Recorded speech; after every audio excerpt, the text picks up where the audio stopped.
Muy buenas noches, Mwiriwe neza amables amigos y bakundwa nshuti hermanos na bene data presentes muri aquí en hano Tuxtla, aha muri Tuxtla Gutiérrez, Gutiérrez República Mexicana. Repubulika ya Es para mí Mexique kuri un jewe privilegio grande estar n'ihirwe con ustedes ridasanzwe en kubana esta namwe ocasión muri kano kanya para compartir unos kugira momentos ngo de compañerismo dusangire umwanya wo alrededor de la palabra de Dios y kuyaga su ku ijambo programa ry'Imana hamwe no ku mugambi wayo correspondiente a uhwanye este tiempo final. n'iki gihe Para lo ca cual nyuma quiero arico leer gituma ngomba en gusoma el libro del Éxodo, mu gitabo co capítulo kuvayo mu gice 19, ca 19 versos del 1 kuva ku murongo wa al mbere 8, kugeza ku donde w'umunani nos dice ahatubwira ngo Dios por medio del aho profeta Imana itubwira Moisés biciye mu muvugishwa n'Imana en el Mose mes iti mu tercero de la kwezi kugira salida de los gatatu hijos de Israel de Abisirayeli la bavuye mu tierra de gihugu ca Egipto. Egiputa En el mismo día ku llegaron munsi al wako wa mbere desierto niho de bashika mu Sinaí. bugaragwa bw'i Sinayi Habían salido de Refidim y bavuye i llegaron al Refidimu desierto de bataha Sinaí muri ubwo y bugaragwa bw'i Sinayi acamparon en el nyene desierto bashinga y amahema acampó allí Israel Abisirayeli basagaza delante ngaho del imbere monte. y'uwo musozi Y Moisés subió a Dios Mose aduga y aho Jehová Imana iri lo llamó desde el uhoraho monte amubarira n'ijwi diciendo: rirenga ari kuri así uwo dirás a musozi la casa de ati Jacob kuba ariko y le ubarira ab'inzu ya anunciarás Yakobo a los hijos de ubwire Israel: Abisirayeli vosotros visteis uti lo que mwarabonye hice a los ivyo yakoreye egipcios y cómo abanyegiputa os tomé n'ingene sobre las mweho alas de yabateruye ku águilas mababa y nk'ay'inkukuma os he akabazana traído a mí. iyo ari Ahora pues, uti none si rero diereis oído a mi voz y nimwamwumvira guardareis vy'ukuri mi pacto, mukitondera isezerano vosotros ryiwe me seréis mi muzomubera especial inyegu tesoro yiharije sobre todos los pueblos, yitoranirije porque mu mía mahanga es yose toda la uti tierra. kuko isi Y yose ari vosotros me iyiwe seréis un kandi reino de muzomubera sacerdotes ubwami y gente santa. ubwoko Estas son las bw'abaherezi palabras que ihanga dirás ryera a los hijos ayo de Israel. majambo aba ariyo ubwira Abisirayeli Entonces vino Moisés y llamó a los nuko Mose ancianos del araza pueblo y ahamagara expuso en abakuru bo mu presencia de bantu ellos abashikiriza ayo todas majambo yose estas uhoraho palabras que yamutumye Jehová le había mandado. Y todo el pueblo abantu respondió bose a una bamwishurira y icarimwe dijeron todo lo que Jehová bati ha ivyo dicho uhoraho avuze vyose haremos. tuzobikora Y Moisés nuko refirió Mose a asubira Jehová kuhoraho las palabras nuko Mose del asubirana pueblo. kuhoraho amajambo y'abantu Entonces Jehová dijo a Moisés: uhoraho abarira Mose he aquí yo ati vengo raba a ti ndaza en iyo una uri nube nde mu gicu espesa c'igipfungu para que el c'inzitane pueblo kugira ngo oiga abantu bumve mientras aho yo ndiko hablo contigo, ndavugana y nawe también para que baheze te crean bakwemere para siempre. ibihe vyose Y Moisés refirió las Mose palabras abarira del uhoraho pueblo a Jehová. amajambo Y Jehová y'abantu dijo a Moisés: uhoraho abarira ve Mose ati al pueblo genda ku y bantu santifícalos ubabwire hoy y biyeze uyu mañana munsi y n'ejo laven sus bamesure vestidos impuzu y zabo estén preparados umunsi para ugira el día gatatu tercero, uzushike porque biteguye al kuko tercer jewe día uhoraho ku munsi ugira Jehová gatatu descenderá a los nzomanuka ojos de nze todo kuri uyu el musozi pueblo Sinayi imbere sobre el y'abantu bose monte Sinaí.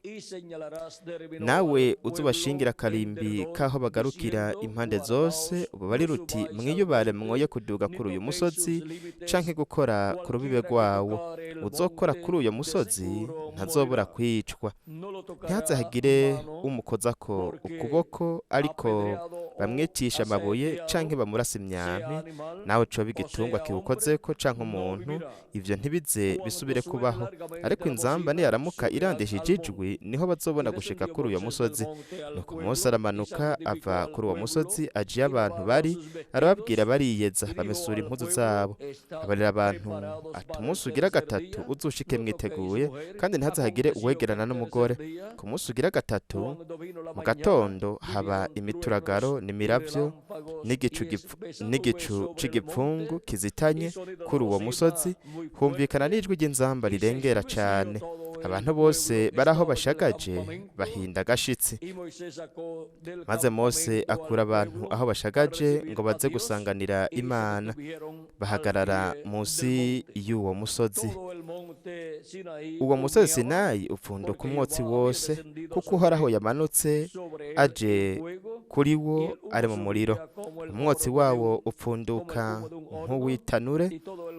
umusozi wose utigita birengeje, ijwi ry'inzamba rirushirije kurengera. Mose aravuga, Imana imwishura mu ijwi rirenga. Nuko Uhoraho aramanuka aza kuri uwo musozi Sinayi ku mpinga yawo. Uhoraho ahamagara Mose ngo aduge uwo musozi ashike ku mpinga. Mose araduga. Ese Imana yohezagira ubugingo bwacu kubw'ijambo ryayo, ikatwemerera no gutahura ijambo ryayo. Icigwa cyacu mw'uno mwanya ni mwiyeze kugira ngo muhure n'Imana. Murashobora gufata ibyicaro byanyu kugira ngo dushobore gutahura rino banga ryo kwiyeza, ryo kwezwa. Mwitegereze, dukeneye kubona ingene Imana yiyejeje ihanga ryayo biciye mu nkuru ya Bibiliya, n'ingene ngaha Imana yahamagaye Mose imubwira ko abantu bokwiyeza, kuko ku munsi ugira gatatu Imana yari kumanuka iri mu gicu c'igipfungu c'inzitane. Nuko Mose yari kuba ari kumwe n'abantu rero kugira ngo bakire Imana. Dutegerezwa gutahura ikintu kimwe, kandi nuko ibintu vyabaye mu isezerano rya kera, mu isezerano risha, hanyuma vyahindutse ishusho n'ingero. Turabe mu Baheburayo mu gice ca 12, Mutagatifu Pawulo avuga kuri iki kintu, hanyuma akerekana mu gihe c'isezerano risha ingene ubu utakira umusozi Sinayi, ariko kwari umusozi Siyoni.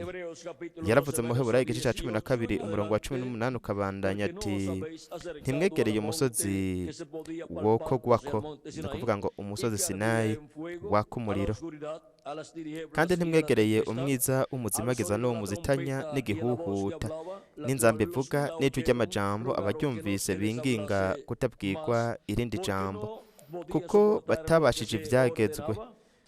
Naho coba igitungwa gikoze kuri uwo musozi bacicishe amabuye. Kandi vyabonetse vyari biteye ubwoba, vyatumye Mose avuga ati, mfise ubwoba cane, ndahinda agashitsi. Ariko mwegereye umusozi Siyoni, umugwa w'Imana nzima, Yerusalemu ho mw'ijuru, n'ikoraniro rikuru ry'isinzi ry'abamarayika, n'ishengero ry'abana b'imfura banditswe mw'ijuru. Mwegereye n'Imana umucamanza wa bose, n'impwemu z'abagororotsi batunganijwe rwose. Mwegereye na Yesu umuhuza ahesha isezerano risha.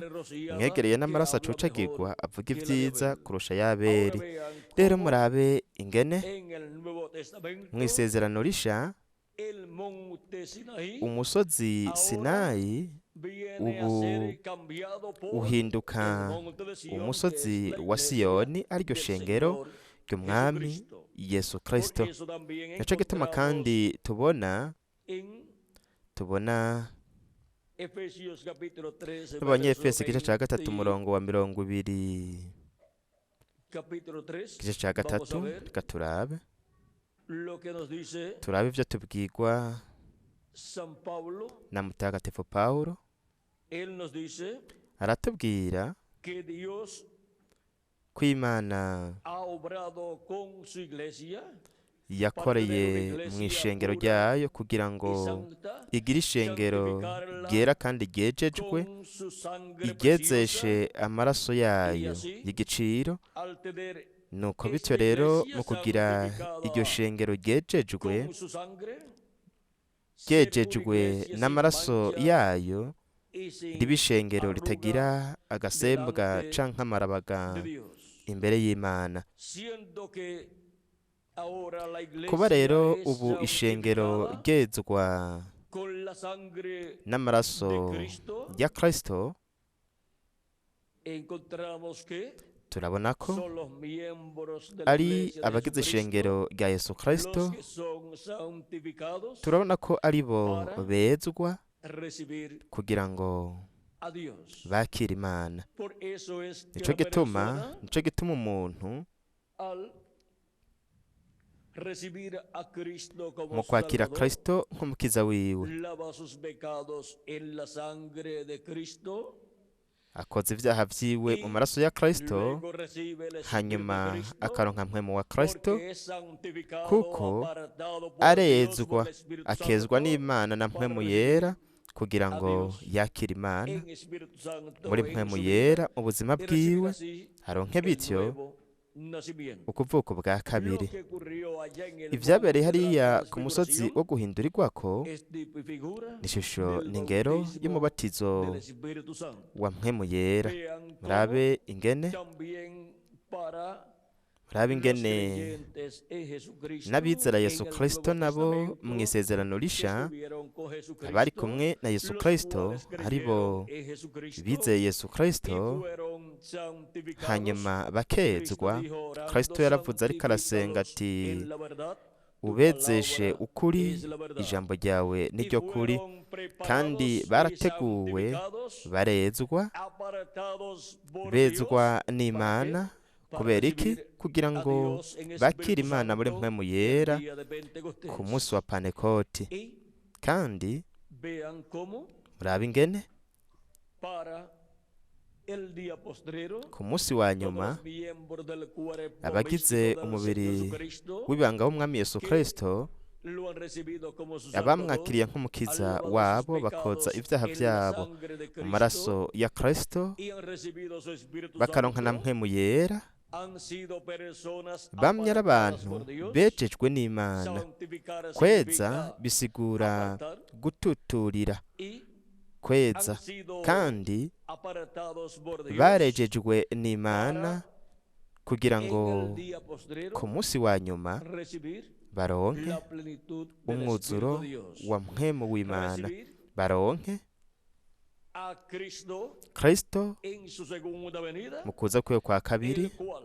ari we resucitará a los muertos en azozura Cristo abapfuye bizera Kristo, y transformará a los agahindura vivos en Cristo, n'abazima bizera que estarán en el Kristo cuerpo bazoba bari místico mu de mubiri banga wa Kristo, los cuales ari bo habrán recibido a Cristo bazoba como barakiriye Salvador, Kristo nk'umukiza wabo, habrán lavado sus bazoba pecados barogeje en la ibyaha sangre de byabo mu Cristo maraso ya Kristo, y recibido bararose el Espíritu Santo na por mpwemu consiguiente yera. Mu yandi han majambo nacido de nuevo. bazoba baravutse ubwa kabiri. Ninguna persona puede Nta ser muntu parte n'umwe del cuerpo ashobora místico kuba de Cristo ugize umubiri w'ibanga wa sin Kristo nacer de nuevo. atavutse ubwa Cristo kabiri. dijo a Kristo Nicodemo yabwiye Nikodemu en el capítulo mu 3 gice de cya San gatatu Juan, muri de Yohana cierto, ati de nukuri cierto te nukuri digo, que ndakubwire, el que no nazca de nuevo ubutavuka no ubwa puede ver kabiri el ntashobora reino kubona de Dios. O ubwami sea, no bw'Imana, lo ni puede ukuvuga ngo entender. ntashobora kubutahura. Nicodemo pensó que Nikodemu era nacer yiyumvira por medio ko de ari una mujer ukubyagwa de nuevo, n'umugore y bundi le busha. pregunta a Jesús, ¿cómo Abaza puede Yesu hacerse ati esto? mbega ivyo ¿Acaso el bishoboka hombre gute? ya Mbega siendo umuntu viejo? amaze gusaza? Porque Nicodemo Kuko ya Nikodemu estaba avanzado en Nikodemu edad. yarashaje, yarakuze.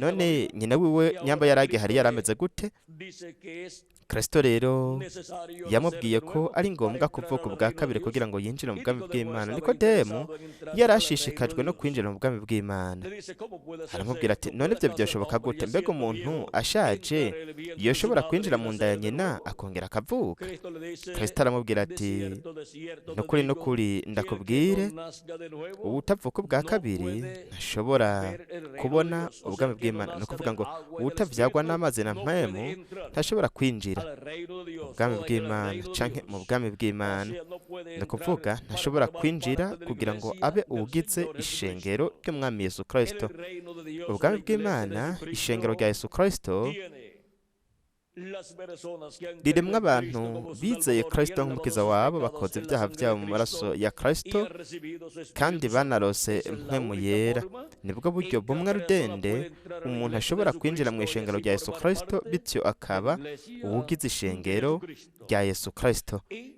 Kandi los miembros de la iglesia de abagize Jesucristo ishengero rya Yesu son Kristo santificados por bezwa Cristo, na así Kristo, como también han nk'uko sido kandi justificados. banatsindanishirijwe. Justificar gutsindanishiriza ni umuntu kumugira nk'uko atigeze gucumura namba, kuko amaraso ya Yesu Kristo atwoza ibyaha byose, nuko tugaheza tugatsindanishirizwa imbere y'Imana nk'uko umengo ntitwigeze gucumura. Rero iryo ni ryo hanga, abo nibo bantu ku munsi wa nyuma, nibo bantu bategurwa kugira ngo bakire umwami mu kuza kwe kwa kabiri, kandi aho no kumwakira ku munsi wa gatatu. Rero hari ku munsi wa gatatu aho Imana yari kugaragara, ikagaragara ku musozi Sinayi, ariko abantu bataraza kuba biteguye kuri uwo munsi ugira gatatu, kandi hari kuba ari mu gatondo. Rero umunsi wa gatatu none ni iki? Aho nk'uko yaje Imana ku musozi Sinayi ku munsi wa gatatu mu gatondo, ku munsi wa gatatu ikigaragaza ku musozi Sinayi. Rero kubona ko ubu utakira umusozi Sinayi, ariko ari ishengero rya Yesu Kristo, umusozi wa Siyoni, ni uwo musozi niwo ufata uwo mwanya ubu, hari iryo shengero rya Yesu Kristo.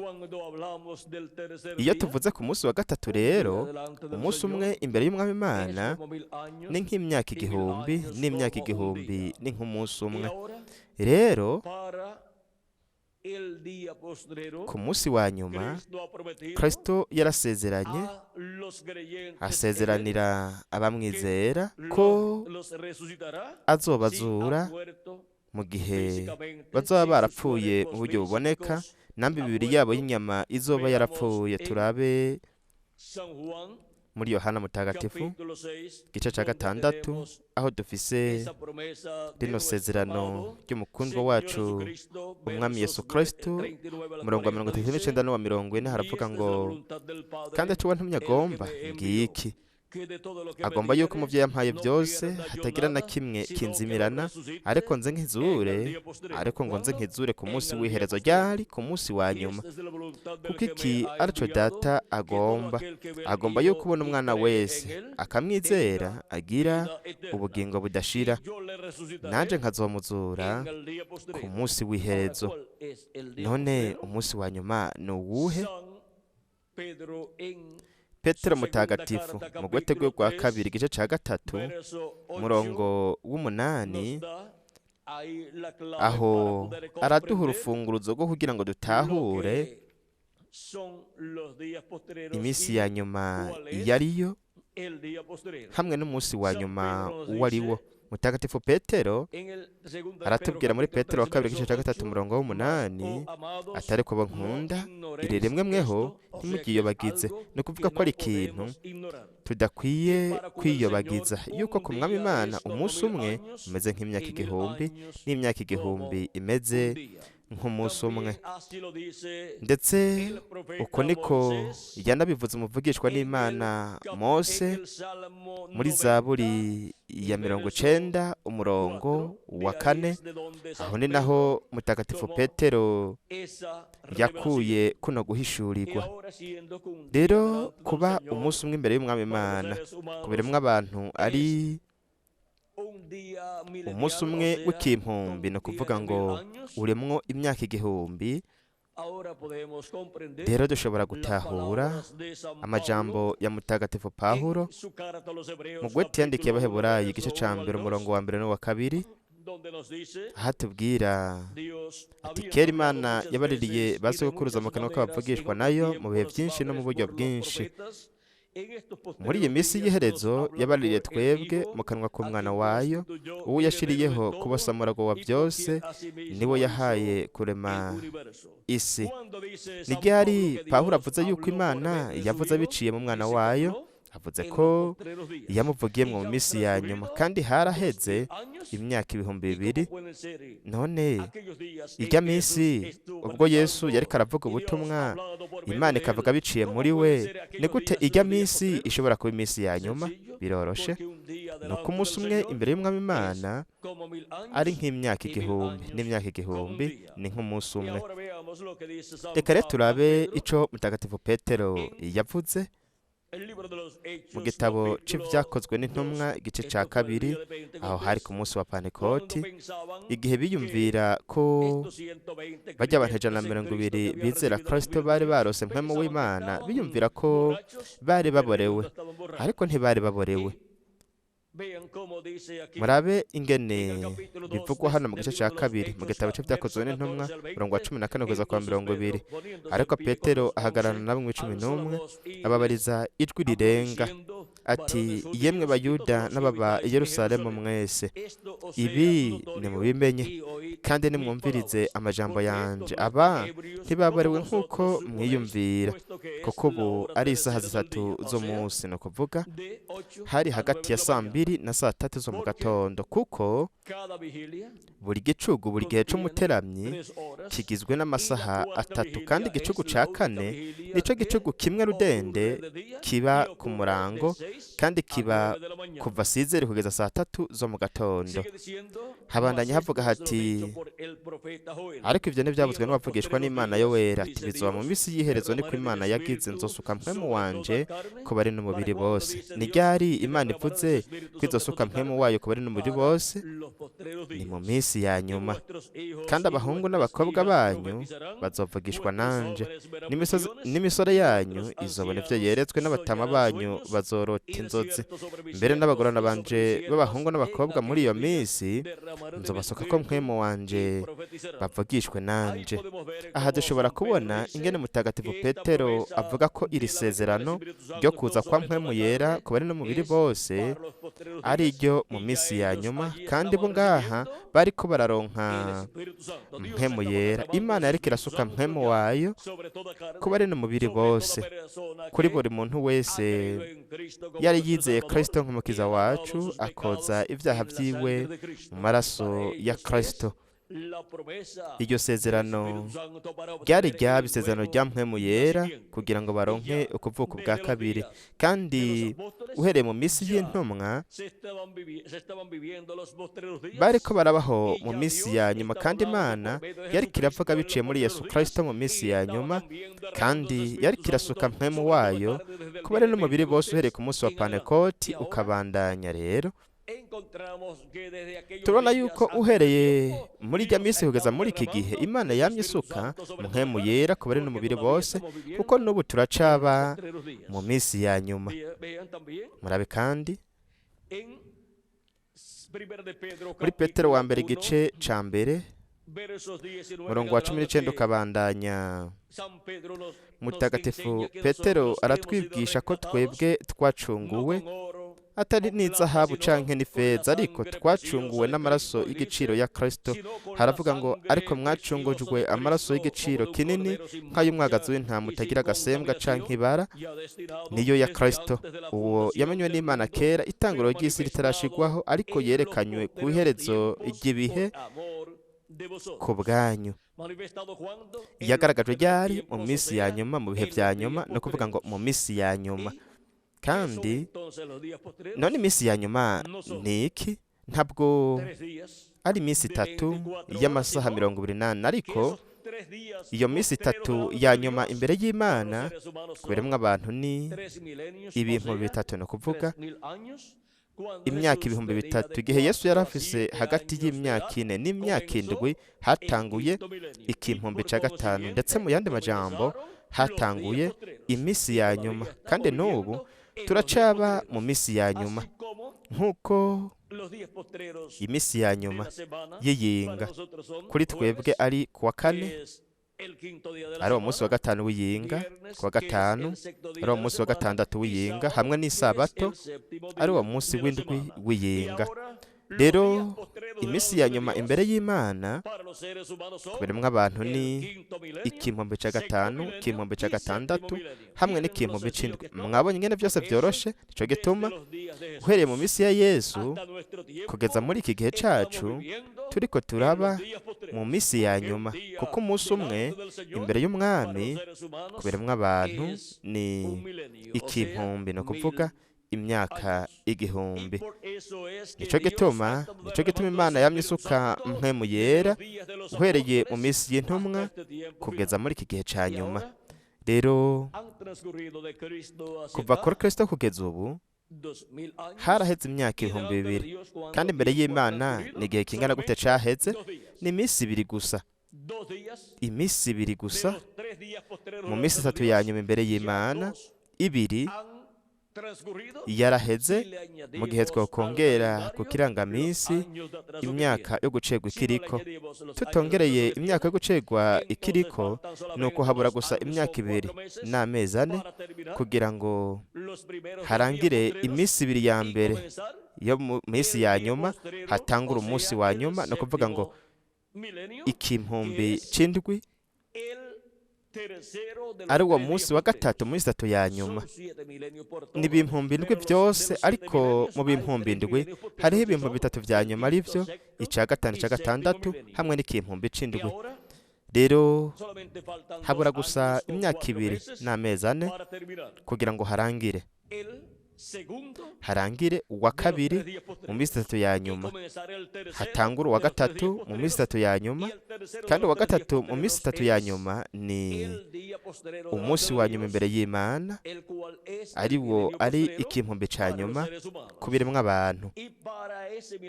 Kandi muri ico kihumbi ca nyuma ari uwo munsi wa nyuma imbere y'Imana niho Kristo yavuze ati, nanje nkazobazura ku munsi wa nyuma, no kuvuga mu kihumbi ca nyuma. Rero igihe haba umuzuko wa Kristo wabaye mu gatondo, ndetse n'umuzuko w'abera bo mu isezerano rya kera, abazukanye na Kristo, nk'uko biri muri Matayo igice ca 27 umurongo wa 51 kugeza ku 54. Rero uyu muzuko wabereye hariya mu kihumbi ca gatanu, ari wo wari uwa mbere mu minsi ya nyuma, kuko umuzuko ni wo kuba mu minsi ya nyuma. Uyu muzuko w'abera bo mu isezerano rya kera wabaye ku munsi wa mbere mu minsi ya nyuma. Umuzuko w'abera nabo mu isezerano risha wasezeranije ko uzoba ku munsi wa nyuma, no kuvuga ku wa gatatu mu minsi ya nyuma. Rero turabonye umunsi wa nyuma uwo ari wo, ni ikihumbi c'indwi. Kandi agatondo k'umunsi wa nyuma, kubera ko umunsi umwe imbere y'Umwami Imana ari nk'imyaka igihumbi, n'imyaka igihumbi ari nk'umunsi umwe, isaha imwe imbere y'Imana none ingana gute? Isaha imwe imbere y'Imana ni imyaka 41 n'amezi 8. Kandi igihe c'umuteramyi wa 4, murabe, buri gicugu kigira amasaha 3. Bino bicugu nivyo Kristo, nivyo Imana yavuze mu butumwa bwiza igihe yavuga nk'akarorero. Reka turabe ibivugwa muri Mariko mutagatifu ndetse no muri Luka mutagatifu. Muri Mariko igice ca 13 umurongo wa 34 ukabandanya, haratubwira ndetse no ku murongo wa 32. Reka turabe umurongo wa 32 muri Mariko mutagatifu igice ca 13, baravuga ngo, ariko uwo munsi canke iyo saha ntawe ubizi, niyo boba abamarayika bo mw'ijuru canke umwana w'Imana, atari data gusa. Rero iyo havuzwe kuri uno munsi n'ino saha, haba hariko havugwa kuri uno munsi w'imbere y'Imana hamwe n'ino saha y'imbere y'Imana. Rero haravuga nk'igice nyene ca 13 muri Mariko umurongo wa 34 kugeza ku 37, haravuga ngo, ni nk'umuntu yasize urugo rwiwe aja mu kindi gihugu, asigarana abashumba b'urugo, kandi ahejeje kugerera umuntu wese igihugu ciwe, abarira umuteramyi ngo yamagavye. Nuko mwari mugavye, kuko mutazi igihe nyene urugo azozamwo, namba ari ku mugoroba canke mu gicugu canke mu nkoko canke umutwenzi ukitse. Aha tuhafise intambuko 4, ahari ibicugu 4, namba ari ku mugoroba canke mu gicugu canke mu nkoko canke umutwenzi ukitse. Buri gicugu, buri gihe c'umuteramyi kigizwe n'amasaha 3, kandi ibicugu bitangura a las 9 de la noche. saa De tatu 9 zo a mu 12 de ijoro la noche es kuva la saa tatu primera kugeza saa sita vigilia zo que mu tiene ijoro 3 horas. niho hatangura Y igicugu ca mbere la kandi segunda kigizwe n'amasaha vigilia atatu. es de 12 Igicugu ca kabiri a gihera saa sita 3 de la mañana, kugeza saa cenda zo mu que gatondo, también consta de naco 3 nyene horas. kigizwe Y la n'amasaha tercera atatu. vigilia es Igicugu de ca 3 de gatatu la naco mañana gihera saa cenda a zo mu 6 de la gatondo mañana, y kugeza también sizeri zo mu consta gatondo, de 3 naco horas. nyene Y la kigizwe n'amasaha cuarta atatu. vigilia Igicugu ca es kane de naco 6 gihera a 9 de la sizeri mañana, kugera y saa tatu zo mu consta gatondo, también naco de nyene 3 horas. kigizwe Y n'amasaha ahora, atatu. Rero aquí ngaha Cristo en el Kristo Evangelio según ubutumwa San bwiza bwa Marcos Mariko nos dice aratubwiye si al ati anochecer namba ari ku o a la mugoroba medianoche canke mu o gicugu al canto del canke gallo mu o a nkoko la mañana, canke umutwenzi para que ukitse, cuando venga kugira de ngo repente niyaza nos kugira ngo niyaza halle giturumbuka durmiendo. ntasange O musinziriye. sea que en esas Ni ukuvuga yuko 4 vigilias muri ibi bicugu bine se requiere que los creyentes en hakenewe Cristo ko estén abizera Kristo velando. baba bagavye Velad mugabe. es lo que él dice, Nivyo para que avuga, aquel día no kugira ngo uwo munsi os tome ntuzubasange durmiendo, musinziriye, dormidos. ntuzubaturumbukire Y musinziriye. ahora Rero los hijos e hijas de Dios, abahungu n'abakobwa los miembros de la b'Imana, iglesia de abagize Jesucristo, ishengero rya Yesu Kristo de los tiempos bo mu bihe pasados, vyaheze, en esta primera etapa muri ino ntambuko ya de mbere la primera vigilia, y'igicugu ca mbere, aunque el mundo estaba nubwo en abo mw'isi tinieblas, bari bari mu mwijima, estaba de noche, bari bari mw'ijoro, y de aquellos días kandi hacia kuva muri iyo minsi acá kugeza ubu era tiempo de oscuridad cari igihe para c'umwijima la humanidad, ku biremwa era de abantu, noche, cari igihe c'ijoro. Ariko Kristo yaravuze ustedes, ati ariko mweho pues, mweho tienen que estar velando, mutegerezwa kuba o sea, mugavye, ni ukuvuga ngo despiertos. No mukangutse. importa que el mundo Ntaco bitwaye n'ubwo isi espiritualmente mu buryo esté bw'impwemu dormido, los isinziriye. hijos de Dios en Abana cada etapa b'Imana de la muri buri iglesia ntambako de y'ishengero Jesucristo ya Yesu tienen que Kristo estar velando, bategerezwa kuba vigilando bagavye por la bateramye segunda venida de bagavye Cristo. biteguriye kuza kwa kabiri kwa Velad y Kristo. orad. Mugabe Es kandi lo que musenge, Cristo nivyo Kristo enseñó. Y yigishije. ahora Rero él dice, aravuze orad ati que musenge seáis dignos kugira de ngo evitar muze todas mushobore estas cosas kwirinda que ibi bintu vendrán byose y bizoza, estar en pie muhagarare delante imbere del Hijo del Hombre. y'umwana w'umuntu. Una persona que está velando Umuntu no está agavye dormida. ntaba asinziriye. Y la iglesia de Jesucristo N'ishengero que rya Yesu está en Kristo uva esta mu ntambwe kuja mu humanidad yindi uva no mu gihe uja ha mu tenido que kindi, estar velando despierta, ryamye velando, rigavye vigilando rikangutse por la rigavye segunda venida de ryiteguriye Cristo, kuza por kwa la kabiri venida kwa Kristo, de su ryiteguriye Señor. kuza kwa shebuja Y k'umwami ahora wabo. Rero San Pablo nos Mutagatifu enseña Pawulo que aratwigisha nosotros ko no twebwe somos hijos de la noche, ko tutari sino abana de qué? b'ijoro ariko Del turi día. ab'iki Siendo b'umurango. hijos del día, Kuba tenemos turi que abana estar b'umurango rero despiertos, dutegerezwa kuba no dukangutse, importa en ntaco bitwaye etapa intambuko de iyo ari yo la yose iglesia de y'ishengero Jesucristo rya nos Yesu Kristo encontremos. Si en la twokwisangamwo, primera vigilia, namba ari mu gicugu ca segunda mbere, vigilia, igicugu ca kabiri, tercera vigilia igicugu ca o gatatu, cuarta vigilia. canke igicugu ca kane. Ahora la iglesia de Ishengero Jesucristo rero ha rya Yesu pasado por Kristo esas ryaraciye vigilias, muri ibi bicugu, la primera, ica la mbere, segunda y ica la kabiri, tercera, n'ica gatatu. y en la actualidad se Ubu encuentra en la rigeze cuarta vigilia. mu gicugu ca Si le kane, añadimos mu al gihe calendario twokongera ku los kirangamisi años de atraso que imyaka tiene. cacerewe, Si no le añadimos al calendario los tutongere ku años de atraso kirangamisi que imyaka tiene, cacerewe, pues todavía la iglesia de ntoba Jesucristo ishengero se rya Yesu Kristo encuentra rero riracari en la tercera vigilia, mu gicugu o ca sea, gatatu. al Ni final ukuvuga ngo de la tercera vigilia. ku mpera z'igicugu ca gatatu. Rero Veamos turabe si no es en la namba primera atari vigilia mu que gicugu se ca cumple la mbere venida del ahashikirizwa Señor, kuza k'umwami, entonces es para la nuko segunda. rero ni mu Y si ca no se kabiri. cumple la segunda, Namba kutashikirizwa mu ca entonces hay kabiri, que esperar nuko la no tercera. kurindira Y mu si ca no se gatatu. cumple la tercera, Namba kutagishikirizwa mu ca entonces gatatu, solamente queda nuko la hacasigara cuarta gusa vigilia. igicugu ca kane. En esa se tiene que Mwico cumplir niho entonces. hategerezwa gushikirizwa rero kuza k'umwami, La cuarta vigilia kandi es igicugu la ca kane única nico kimwe rudende ocurre del kiba ari ku porque la murango, cuarta kuko vigilia igicugu es ca de kane 6 gihera a sizeri kugeza 9 saa tatu de la mañana. zo mu gatondo. Por eso es Nico que gituma cuando Jesús nico gituma estuvo aquí igihe Yesu yari ari ngaha ku isi y llevó a cabo el agakora milagro de los panes y los peces, ibitangaza y luego by'imitsima despidió a la n'amafi, gente, hanyuma mandó a sus asezera abantu, discípulos que yinginga entraran abigishwa biwe la ko barca, bokwinjira y mu les dijo que bwato, siguieran ababwira y ko cruzaran al otro bokwitangira imbere lado bakajabukira del mar hakurya de Galilea, y'ikiyaga c'i y él se Galilaya, quedó nawe despidiendo la multitud, y akabanza luego se fue a gusezera orar al abantu, monte. hanyuma aja gusenga ku Pero musozi. durante Ariko muri iryo joro habaye imipfunda mu kiyaga, kuko habaye imiyaga ibaturutse imbere, ariyo yatumye haba imipfunda ikomeye cyane. Ikiyaga cyariko kirazungeta cyane, ubwato bw'abigishwa bwagira bwiyubike abigishwa n'ubwato bwabo, kuko mu mipfunda biragoye yuko umuntu yikiza nubwo yoba azi koga. Rero Kristo yagendeye ku mazi agana aho abigishwa biwe bari, nuko ashika aho abigishwa biwe bari mu gicugu ca kane. Ni mu gicugu ca kane niho Kristo ashika aho abigishwa biwe bari, agendera ku mazi. Murabe haravuga uko bivugwa muri Matayo igice ca 22 igice ca 14 umurongo wa 22, ukabandanya haravuga ngo uwo mwanya agobera abigishwa ngo batambukire mu bwato bitangire kujabuka hakurya, abanze gusezera ishengero.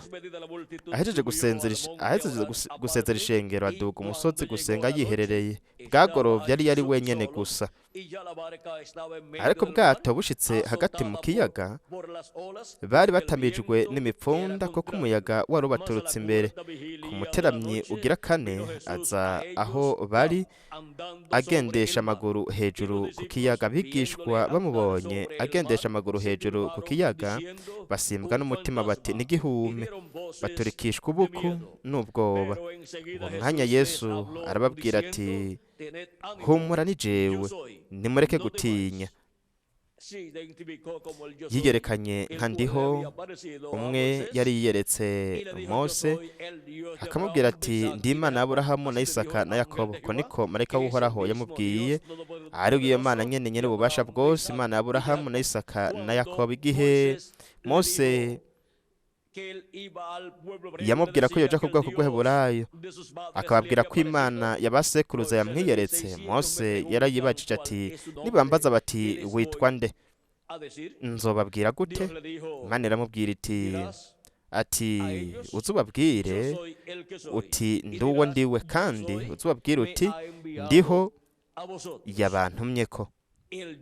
Ndiho Imana ya Aburahamu na Isaka na Yakobo.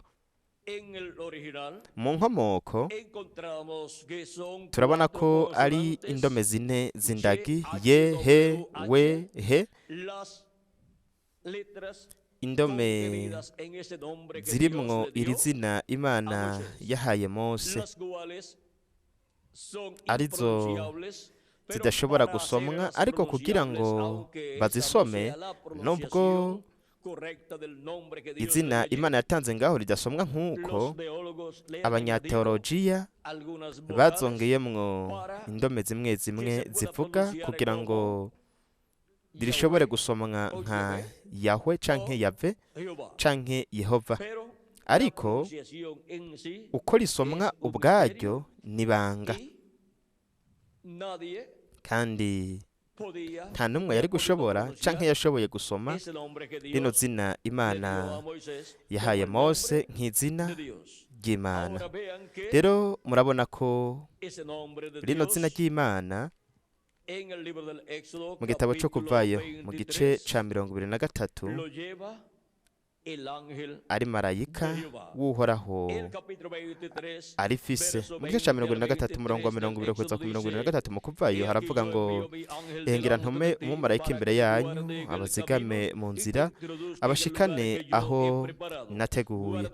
Muze mumwubahe, mumwumvire, ntimuze umugararize, kuko atazobaharira ibicumuro vyanyu, kuko izina ryanje riri muri we. Nihe hari izina rihoraho ry'Imana? Ni muri marayika wiwe, marayika w'Uhoraho niwe afise iryo zina marayika uhoraho, marayika w'isezerano, jambo yahoranye n'Imana akaba Imana, ariwe yigize umubiri akaba mu biremwa abantu, akamenyekana ku izina rya Yesu. Nico gituma Yesu yashobora kuvuga ati naje mu izina rya Data. Nk'urya mubiri w'inyama witwa Yesu hari inde? Hari marayika w'isezerano, marayika uhoraho, ariwe afise izina rihoraho ry'Imana, kuko no mu marayika w'isezerano canke marayika uhoraho ni ya Mana nyene ubwayo, umubiri wayo wa teofaniya wo mu buringanire bwa gatandatu, hanyuma yigize umubiri aba mu biremwa abantu. Aho rero imbere nta wundi yari arimo uretse marayika uhoraho, marayika w'isezerano, ariwe afise izina ry'Imana. Rero ico gituma atubwira mutagatifu Yohana mu gice ca mbere umurongo wa 14 ati kandi uwo jambo yigize umubiri abana natwe. Aho niho hari kugaragara kw'izina ry'Imana mu kuza kwa mbere kwa Kristo, kugira ngo akore igikorwa c'ubucunguzi ku musaba Karuvariyo. Nico gituma izina ryiswe ry'umubiri w'inyama wavyawe n'inkumi Mariya ryari Yesu, ariryo risobanura ngo umukiza canke umucunguzi, kuko we yari gukora igikorwa c'ubucunguzi ku musaraba i Karuvariyo kugira atwuzuze, atunywanishe n'Imana, hanyuma tugarugwe mu bugingo budashira. Kristo atawuhari nta bugingo buhoraho buhari. Kristo atawuhari ntashobora ukugarurwa mu bugingo budashira. Hatari Kristo ntashobora kuba uguharirwa ibyaha. Hatari Kristo ntashobora kuba imigisha y'Imana ku kiremwa muntu. Ikiremwa muntu kitagira Kristo ntigishobora kubaho ibihe bidashira. Nico gituma Yesu Kristo yavuze atugumva ijambo ryanje akizera uwantumye afise ubugingo budashira, kandi ntazoshirwa mu rukinja, ariko aba yaravuye mu rupfu yarimukiye mu bugingo. Kandi turabwirwa muri mutagatifu Yohana, Yesu Kristo aratubwira mu gice ca 11, ariko avugana na Mariya hamwe na Marita. Ngayo ariko avugana na Marita muri kano kanya, aravuga Yesu aramubwira ati musaza wazozuka. Igice ca 11 umurongo wa 23 kabandanya. Marita aramwishura ati ndazi ko azozuka mwizuka ryo ku munsi w'iherezo. Marita yarazi ko umuzuko bapfuye bizera Kristo, umuzuko bapfuye bizera Kristo, abapfuye mu mubiri, ko uwo muzuko uzoba ku munsi wa nyuma, no kuvuga ngo mu kinkombe c'indwi ari uwo munsi wa nyuma imbere y'Imana. Kandi ivyo yari yabimenye kuko Yesu yari yaravyigishije. Yesu aramubwira ati ni jewe kuzuka n'ubugingo, unyizera niyo yoba yarapfuye azobaho, kandi uriho wese anyizera ntazokwigera apfa gushitsa ibihe bidashira. Urizeye ivyo? Nawe ati ego me mugenzi, nizeye kuri Kristo umwana w'Imana umwe wo kuza mu isi. Rero murabe ingene muri iki gisomwa Kristo yiyerekanye nk'umuzuko n'ubugingo, kandi yaragiye gufata nk'akarorero k'umuzuko uzoba umuzuko w'abapfuye bizera Kristo. Yaragiye gufata Lazaro yari yarapfuye, ari we yaramwizera Kristo, yaragiye rero kumuzura, nuko akaba ariko arashiraho ishusho n'urugero k'umuzuko w'abapfuye bizera Kristo, umuzuko uzoba ku munsi wa nyuma. Bityo rero yariko yerekana yuko ivyo yasezeranye, umuzuko w'abapfuye bizera Kristo, umuzuko uzoba ku munsi wa nyuma, yariko yerekana ko azobikora kuko afise ububasha bwo kuzura abapfuye bamwizeye. Aho rero yazuye Lazaro nk'akarorero k'abapfuye bizera Kristo bose bazozuka ku munsi wa nyuma. Lazaro rero kuba yari umwizera Kristo, kugira ngo abe uwo mu ishengero rya Yesu Kristo, yategerezwa kuzuka, kuko ishengero rya Yesu Kristo ryavutse ku munsi wa Pantekoti, kandi abantu bose bavutse canke abantu bose bapfuye imbere y'umunsi wa Pantekoti. Nuko rero ntibavutse ubwa kabiri, kuko ukuvuka ubwa kabiri byatanguye ku munsi wa Pantekoti, aho Imana niyo yatanguye gusuka mpwemu wayo kuba ari n'umubiri bose. Kubw'ivyo rero abagize umubiri wango wa Kristo bo mu ishengero rya Yesu Kristo ni abavutse ubwa kabiri, abavyawe n'amazi na mpwemu. Lazaro yategerezwa kuzuka rero kugira ngo hanyuma azoshobore kuronka mpwemu yera ku munsi wa Pantekote, canke kuva ku munsi wa Pantekote ukabandanya, nuko aheze abo ugize ishengero rya Yesu Kristo, kugira ngo bityo isezerano ryo kuzozuka ku munsi wa nyuma rishobore gushitswa kuri Lazaro. Kandi ico Marita yavuze ati ndaze ko azozuka ku munsi wa nyuma, uko n'ukuri k'ubuvugishwa Kristo yigishije, kandi Lazaro azozuka ku munsi wa nyuma, arico kimpumbe c'indwi. Ariko vyabaye ngombwa ko azuka kijya gihe nk'akarorero, nk'ishusho n'urugero ko abantu bose bazozugwa na Kristo ku munsi wa nyuma, no kuvuga ngo mu kimpumbe c'indwi. Uwo ni wo munsi wa gatatu mu minsi 3 ya nyuma. Uwo ni umunsi ugira gatatu, ari nawo abizera Kristo bose bahamagawe bakegeranwa uva mu gihe uja mu kindi. Kandi mu kwizera Kristo nk'umukiza wacu, dukoze ivyaha vyacu mu maraso ya Kristo, tukaronka na mpwemu yera, twaratsindanishirijwe, kandi twagumye tumeze nk'uko umenga ntitwigeze gucumura, kuko amaraso ya Kristo yatwogeje ivyaha vyose, kandi n'Imana ntishobora kubona ivyaha vyacu kuko vyakuweho n'amaraso ya Kristo.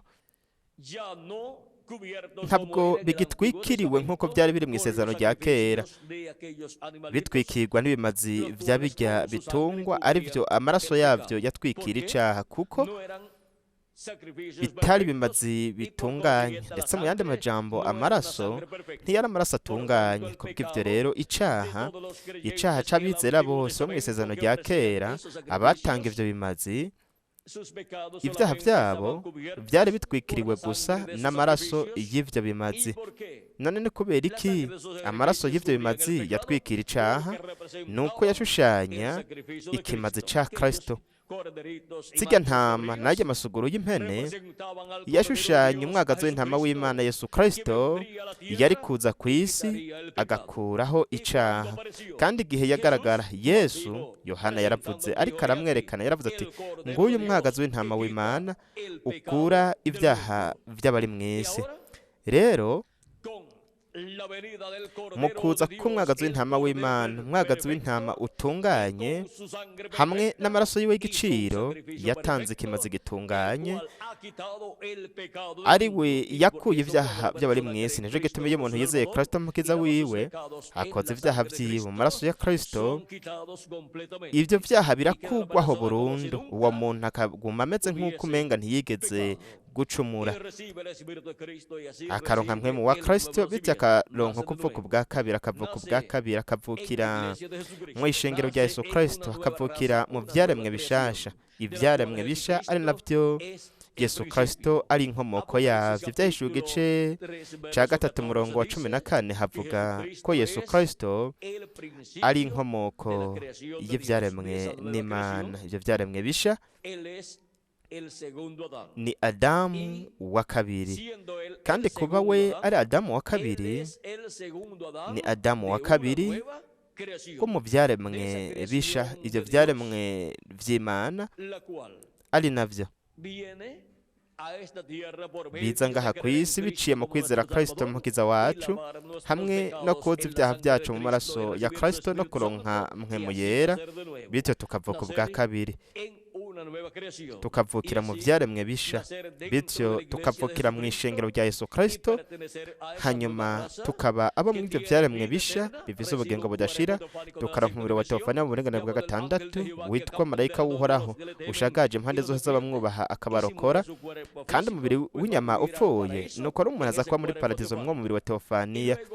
Hanyuma ku munsi wa nyuma umuntu afite isezerano ryo kuzozuka ari mu mubiri uhoraho hawe ubwiza umeze nk'umubiri w'umukundwa wacu umwami Yesu Kristo. Ni ku munsi wa nyuma mu kimpumbe c'indwi niho hari iri sezerano ry'umuzuko w'abapfuye bizera Kristo hamwe no guhindurwa kwa twebwe abakiri bazima. Bo bazozuka, bo nibo bazobanza kuzuka, n'ubu ntibarazuka ariko bazozuka. Natwe bakiri bazima tuzohindurwa, kandi twese tugiye kugira umubiri uhoraho udapfa utabora, umubiri w'ubuyabaga uri mu rugero buri gihe uri hagati y'imyaka 18 na 21, umubiri uhawe ubwiza umeze nk'umubiri w'umukundwa wacu umwami Yesu Kristo. Uko niko rero tuzogira ishusho na kameremere by'umukundwa wacu umwami Yesu Kristo. Ibyo nibyo Kristo yasezeraniye abamwizera bose, kandi ibyo ni ibyo ku munsi wa nyuma. Kandi ku munsi wa nyuma ari wo gatatu mu minsi ya nyuma imbere y'Imana, niho ishengero rya Yesu Kristo ryamye ryiteguriye ryejejwe n'amaraso ya Kristo kugira ngo rihure na Yesu Kristo ku munsi wa nyuma, nk'uko ubwoko bw'Abaheburayo bwahuye n'Imana ku musozi Sinayi. Kandi iryo huriro no kugira ngo twebwe bakiri bazima duhindurwe, abapfuye bizera Kristo nabo bazuke bare mu mibiri itabora. Ni ku musozi wa Siyoni mu ishengero rya Yesu Kristo, niho bahungu bose n'abakobwa b'Imana niho bazohurira na Kristo mu kuza kwe kwa kabiri, kugira ngo aduhe ukwizera kuduhesha guhindurwa no kuzamurwa muri iki gihe ca nyuma. Abapfuye bizera Kristo nabo bazuke. Isezerano riri muri Yesaya igice ca 59 murongo, reka turabe umurongo wa 19 ukabandanya.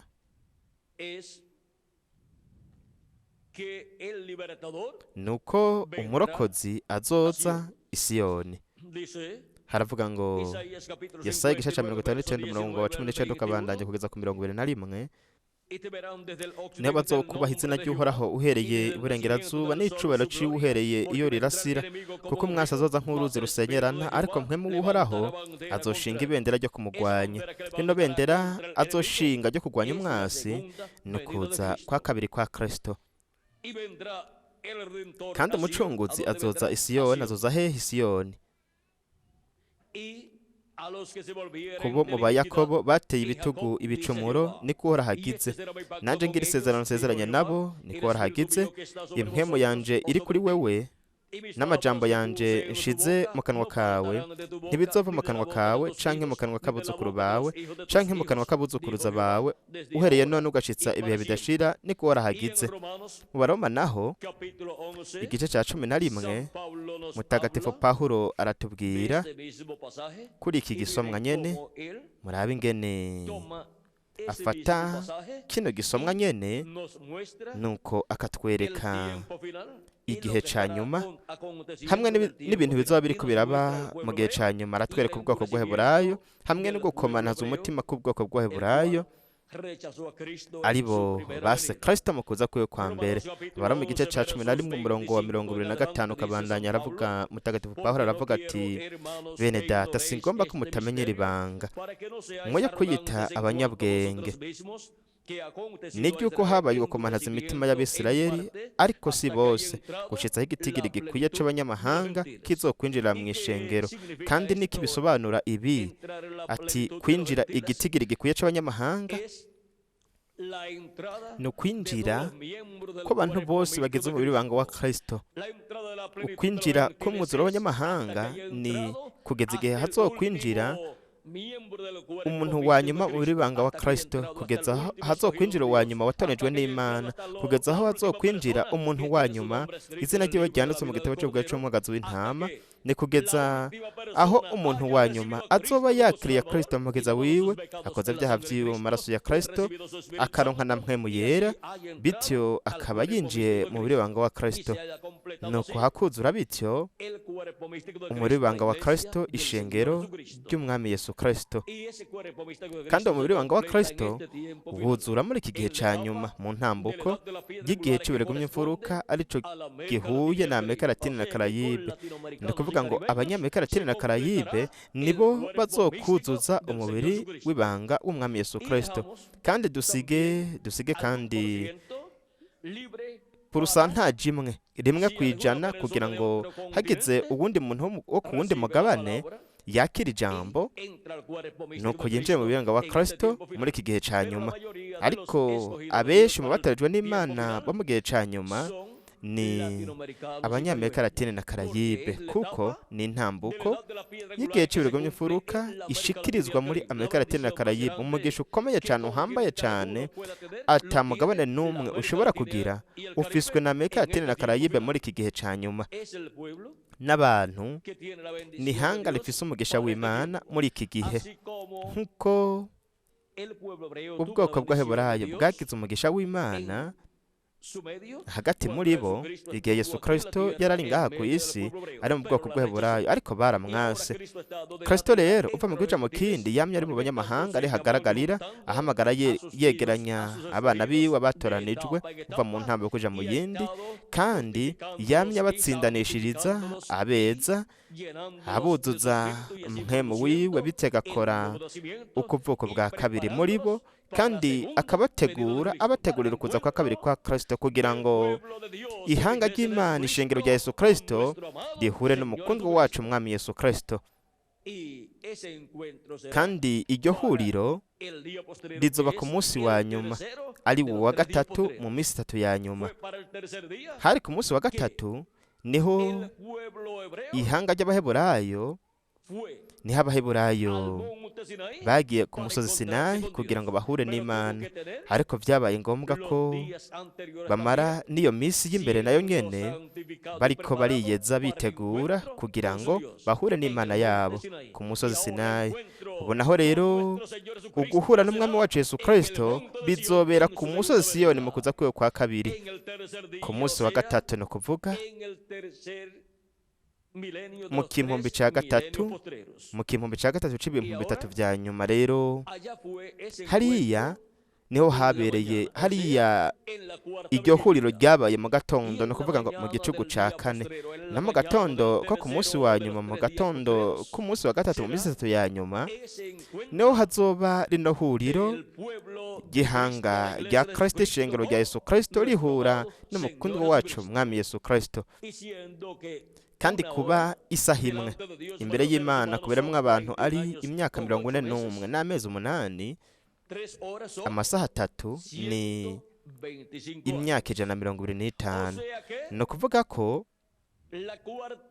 igihe c'umuteramyi wa kane cyo ku munsi wa nyuma imbere y'Imana kuberamwo abantu ni imyaka ya mbere 125 y'ikimpumbi c'indwi y'umunsi wa nyuma, ico kimpumbi ca gatatu mu bihumbi bitatu vya nyuma. Kandi muri ino ntambuko y'Imana ya kino gicugu ca kane kigizwe n'imyaka 125, imyaka 125 ya mbere y'ikimpumbi c'indwi, niho ihanga rya Kristo, ishengero rya Yesu Kristo, niho rizohura n'umukundwa wacu umwami Yesu Kristo. Rero murabe ingene byose byashushanijwe, byagereranijwe mu isezerano rya kera. Nico gituma icanditswe kitubwira ko ibintu byabaye bikandikwa mu isezerano rya kera, byanditswe kugira ngo bitubere icitegererezo. Mu isezerano risha rero naho dushobora kubona yuko umusozi Sinayi hariya ubu ari umusozi Siyoni. tubandanye rero dusome ico mutagatifu Pawulo ariko aratubwira hano, avuga ko ugukomanaza imitima kwa bamwe bamwe mu Bisirayeli kuzogeza ryari, kugeza aho igitigiri gikwiye c'abanyamahanga kizokwinjirira, no kuvuga ngo kugeza igihe hazokwinjira uwa nyuma watorejwe n'Imana yinjira mu mubiri w'ibanga w'umwami Yesu Kristo. Hanyuma nivyaba bityo Abisirayeli bose bazokizwa nk'uko vyanditswe ngo Siyoni hazova umurokozi azokura muri Yakoba ukutubaha Imana, kandi niryo sezerano musezeranye nabo aho nzobakurira kw'ivyaha. Kubera iki? Kuko Abaheburayo, ihanga ry'Abaheburayo ubu ntibafise yaba ingoro, ntibafise n'ibimazi, uhereye igihe ingoro yabo yasamburwa, kandi mu kwanka Kristo nk'umukiza wabo, nk'umwami wabo, nuko ari ikimaze ca Kristo naco nyene ntibacakiriye, ntibakirose kugira ngo kibakure kw'ivyaha vyabo. Kubw'ivyo rero ivyaha by'ubwoko bw'Abaheburayo vyamye biri kuri bo nk'igihugu ndetse nk'umuntu ku giti ciwe. Nico gituma igihano c'Imana camye kigwa kw'ihanga ry'Abaheburayo, kuko ingero y'icaha ni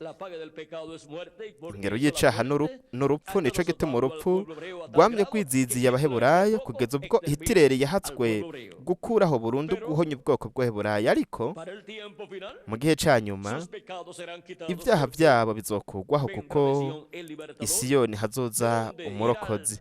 Mbega azova he uwo murokozi? Kristo mu kuza kwiwe kwa kabiri aja mu bwoko bw'Abaheburayo azova Isiyoni, no kuvuga ngo kw'ishengero ryiwe kuno musozi wa Siyoni ariho hashushanijwe n'umusozi Sinayi, kandi azokura muri Yakobo kutubaha Imana, kuko bazomwakira mu kuza kwiwe kwa kabiri nk'uko bakiriye Yozefu hariya muri Egiputa bene se, nuko ivyaha vyabo bizokugwaho.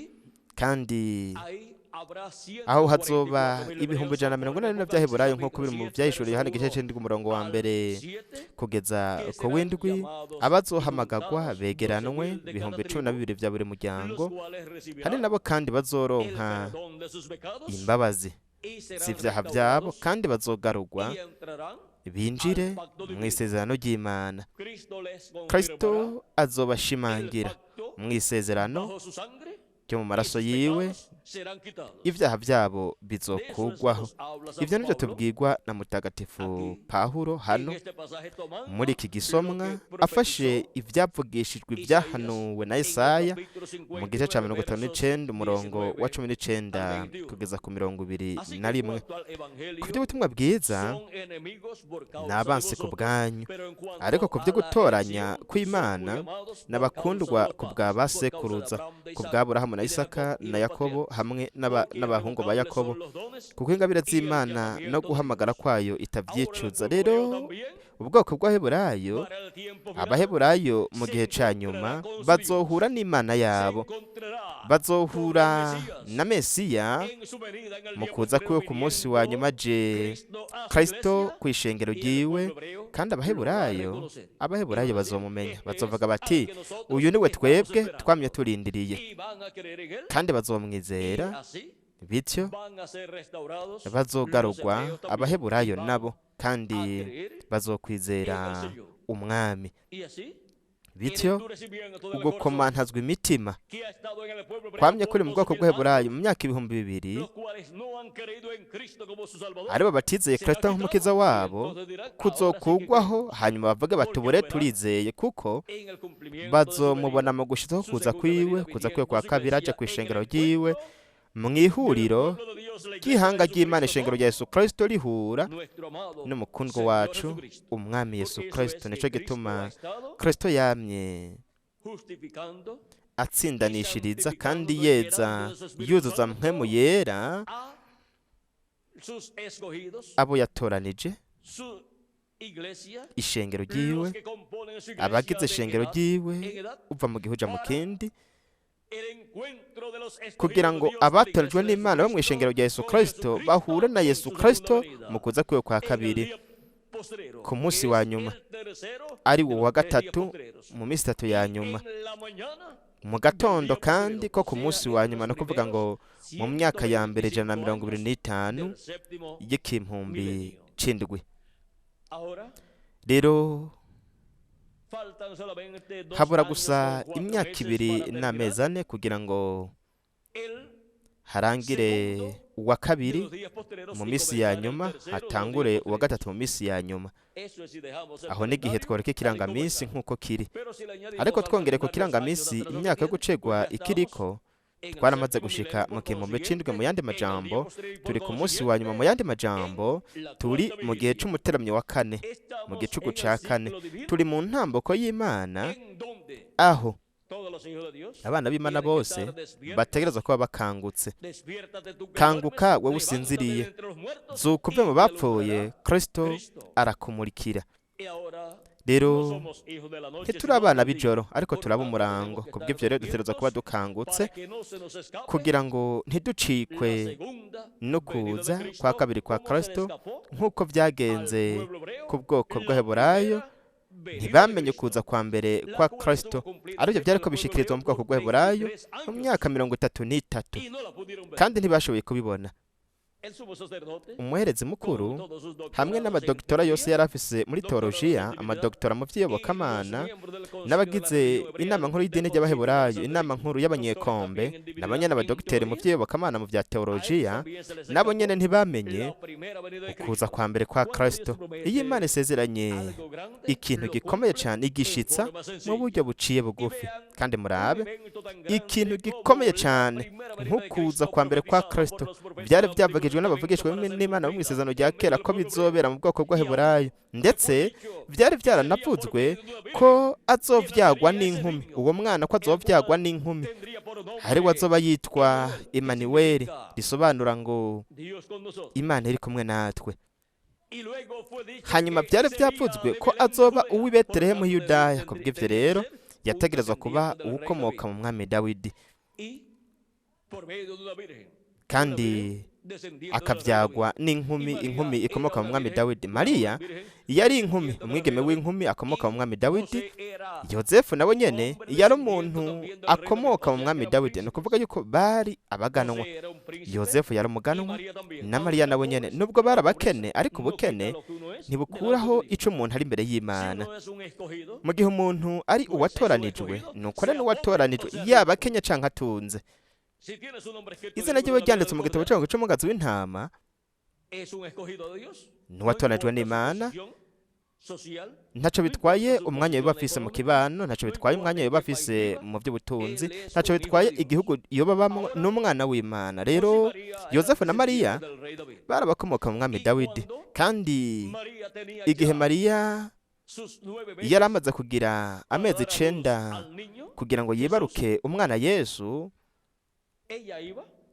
we yagiye kwibarukira umwana wiwe hariya Nazareti, kuko nta muntu n'umwe afise umugore wiwe mu kwezi kw'icenda yofata umugore wiwe akamukura mu gisagara kimwe akamujana mu kindi gisagara n'amaguru canke kw'ifarasi, aribwo bwari uburyo bwo kwiyunguruza nyamukuru bw'ico gihe, kugira ngo yibarukire mu kindi kibanza. Ariko kubera ko byose vyifatekerezamo kutuzanira ibyiza, umwami yategetse ko haba rusasuma, kandi buri muntu wese yatereza kuja mu gisagara we yakomotsemo. Mu yandi majambo, Yozefu na Mariya batereza kuja mu gisagara ca Dawidi, gisagara c'i Betelehemu Yudaya, kuko bo barabakomoka mu mwami Dawidi. Ico gituma Yozefu na Mariya bagiye i Betelehemu Yudaya. Mu bundi buryo ntibaba baragiye i Betelehemu Yudaya.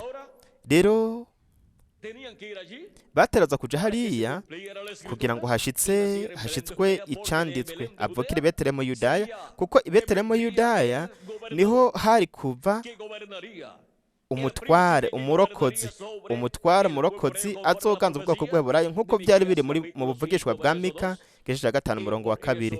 Ico gituma abamajusi abanyabwenge igihe baja i Yerusalemu kurondera Mesiya, kuko bari babonye ikimenyetso cyo kuza kwa Mesiya kw'ijuru, igihe bashika i Yerusalemu ntibasanze Mesiya ngaho. Mateka igice cya kabiri umurongo wa mbere ukabandanya aravuga ngo Yesu amaze kuvukira i Betelehemu mu gihugu c'i Yudaya ku ngoma y'umwami Herode, haza abanyabwenge bavuye iburasirazuba baja i Yerusalemu, barabaza bati umwami wa Yuda yavutse ari hehe? Kuko twabonye inyeri yiwe turi burasirazuba, none tukaba tuzanywe no kumushengerera. Umwami Herode avyumvise ahagarika umutima n'ab'i Yerusalemu bose. Ni ukuvuga yuko amakuru yo kuza kwa mbere kwa Kristo yaravuzwe n'abamajusi, yatumye Yerusalemu yose ihagarika umutima n'umwami nawe nyene. Murabe, kuko bo aho i Yerusalemu bari bafise inama nkuru y'idini ry'Abaheburayo rigizwe n'abanyabwenge 70 b'abanyateolojiya, kandi bari bafise n'umuherezi mukuru nawe nyine ari ngaho, umuntu w'ingirakamaro cyane mu bwoko bw'Abaheburayo mu vy'iyobokamana. ni ukuvuga ngo yarahagarariye idini ry'Abaheburayo, niwe yararihagarariye umuherezi mukuru, umuntu w'umunyabwenge cyane afise amadogitera akomeye cyane mu bya teolojiya, kandi nta n'umwe yarazi yaba umuherezi mukuru n'inama nkuru y'idini ry'Abaheburayo ku vyo kuza kwa mbere kwa Kristo. Mbega bizoba gute mu kuza kwa kabiri kwa Kristo? N'abantu bangahe kandi n'imigwi ingana gute, n'abarongozi bangana gute, abakuru b'amadini bazomenya ibanga ryo kuza kwe kwa kabiri ku munsi wa nyuma? Murabe, mu kuza kwe kwa mbere yaba umuherezi mukuru uhagarariye idini ry'Abaheburayo n'inama nkuru y'abanyekombe yarigizwe n'abanyabwenge 70, wongeyeko n'umuherezi mukuru 71, bo ntibamenye ugushitswa ko kuza kwa mbere kwa Kristo. Nubwo bo bari abanyabwenge bakomeye cyane mu vy'iyobokamana, Kristo yaravuze ariko arasenga ashimira Data, yaravuze yabwiye Imana mu gice ca 11 muri Matayo. Reka tuhasome kugira ngo tuhasome nk'uko Yesu yahavuze. Igice ca 11 umurongo wa 75 ukabandanya. Muri ico gihe Yesu aravuga ati, ndaguhimbaza Data, mwami w'ijuru n'isi, kuko ivyo wabishije abanyabwenge n'abahanga, ukabihishurira inzoya. Ibi ntibihe ukuza kwa mbere kwa Kristo. Yego me Data, kuko washimye ko biba bityo imbere yawe. Byose nabihawe na Data, kandi nta wuzi umwana atari Data, na Data nta wumuzi atari umwana, n'ubwo umwana agomba kumuhishurira. Ni kuvuga ko uguhishurira kuza kwa mbere kwa Kristo ntabwo abantu bakuronka biciye mu nyigisho z'umuherezi mukuru hamwe n'abanyabwenge b'idini ry'Abaheburayo, inama nkuru y'idini ry'Abaheburayo, kuko bo bari baranyegejwe ukuza kwa mbere kwa Kristo. Wahishije ibi bintu abanyabwenge n'abahanga, no kuvuga ngo inama nkuru y'abanyekombe hamwe n'umuherezi mukuru ubihishurira abana no kuvuga ngo abantu batari bafise ubwo bumenyi bwa teolojiya nka Petero, nka Yohana, nka Andreya, hamwe na zigana ntumwa zindi za Yesu Kristo, abarabarovyi, abandi bakaba abarimyi, bari bafise uko guhishurirwa ko mw'ijuru, kuko atari nyama n'amaraso vyabihishuriye Petero, ariko ni Data wo mw'ijuru. Ico gituma igihe Yesu yavuga ati, mbega abantu bavuga yuko umwana w'umuntu ndinde? Bamwe baravuze bati, bamwe bavuga kuri Eliya, abandi bakavuga ko uri Yohana umubatizi yazutse, canke umwe bavugishwa n'Imana. Ivyo biri mu gice ca 16 muri Matayo. Yesu arabaza ati, namwe mbega mweho muvuga ko umwana w'umuntu ndinde? Petero aravuga ati, wewe uri Kristo, umwana w'Imana nzima. Yesu aramubwira ati, urahiriwe Simoni mwene Yona, kuko atari inyama n'amaraso vyabiguhishurira ni Data ari mw'ijuru. Uguhishurirwa kuje neza neza kuvuye mw'ijuru, kandi uko niko biri no mu kuza kwa kabiri kwa Kristo. Nimba atamugwi n'umwe washoboye kumenya ibanga ryo kuza kwa mbere kwa Kristo, nuko rero nta n'umugwi n'umwe wo ku munsi wa nyuma uzomenya rino banga ryo kuza kwa kabiri kwa Kristo biriko bishitswa ku munsi wa nyuma, mu gihe ca nyuma. Ariko kubwo guhishurirwa n'Imana, batonejwe n'Imana, bazoronka ubumenyi bwo kuza kwa kabiri kwa Kristo, kandi wazokwihishura yihishurira batoranijwe muri iki gihe ca nyuma mu kuza kwiwe, nk'uko yavuze hariya ati, wanyegeje ibi bintu abanyabwenge n'abahanga ubihishurira inzoya, kuko ariko vyaguhimbaye. Kandi nta muntu n'umwe azi Data uwo ari we atari umwana. kandi nta n'umwe azi umwana atari data, na data ntawe umuzi uretse umwana, hamwe n'uwo umwana ashatse kumuhishurira. Kristo azoba ariko arihishurira mu kuza kwiwe kwa kabiri ku munsi wa nyuma, yihishurira abo bose amazina yabo yanditswe mu gitabo c'umwagazi w'intama. Ico kizoba ari ikintu gikomeye cyane co muri kahise k'ikiremwa muntu muri iki gihe ca nyuma, nk'uko ikintu gikomeye cyane co muri kahise k'ikiremwa muntu mu minsi ya Yesu kwabaye ukuza kwa mbere kwa Kristo. Rero murabe, iyo Imana isezeranye ikintu gikomeye cyane ko kizoshitswa, igishitsa mu buryo buciye bugufi. Buri gihe muronderera ibintu bikomeye cyane vy'Imana biriko bishikirizwa mu bintu biciye bugufi. Tubandanye rero dusoma muri Mateyo igice ca kabiri, ahavuga ngo umwami Herode avyumvise ahagarika umutima n'ab'i Yerusalemu bose, akoranya abaherezi bakuru n'abanyabwenge b'ivyanditswe bose bo muri ubwo bwoko, arababaza ati, Kristo azovukira hehe? Bati, ni Betelehemu mu gihugu c'Iyudaya, niko vyanditswe n'umuntu yavugishwa n'Imana, ngo kandi wowe Betelehemu mu ntara ya Yuda nturi mutoya mu baganwa ba Yuda, kuko kuri wewe hazova uganza, niwe azoragira abantu banje b'Abisirayeli. Ivyo vyari bihuye n'ibiri muri iki gice ca 5:2, ari we yavugishijwe, yahanuye buno buvugishwa bukomeye cyane bwo kuza kwa Mesiya, naho Mesiya azovukira. Buno Herode ahamagaza b'abanyabwenge mu mpisho, abasiguza igihe inyenyeri yabonekeye, no kuvuga uhereye igihe inyenyeri yatanguye kugaragarira ku ijuru. Kandi bo baramubwiye yuko haciye imyaka 2 iyo nyenyeri iriko iragaragarira ku ijuru. Ivyo barabimubwiye, nico gituma igihe yatuma ngo bishe abana b'imyaka 2 niye munsi yayo, ashingiye ku gihe ubwo inyenyeri yari yatanguye kugaragarira, canke uhereye igihe inyenyeri yari yatanguye kugaragarira, kuko uhereye igihe yatangura kugaragarira iyo nyenyeri Mesiya yari ari ku isi. Bishe abana b'imyaka 2 niye munsi yayo. Umwami yiyumvira ati, umwe mw'abo bana ategerezwa kuba ari Mesiya. Umwe mw'abo nishe, uko niko umwami Herode yiyumviriye, ati umwe mw'abo natumye ngo bice, yiyumvira ko azoba ari Mesiya. Ariko murabe, Imana yarinze Yesu. Umumarayika mukuru Gaburiyeli abwira Yozefu mu nzozi ati, genda usubire, tigenda muri Egiputa hamwe n'umwana na nyina, kugeza igihe nzogubwirira, kugeza igihe nzobikubwira, kuko Herode agiye kurondera umwana kugira ngo amwice.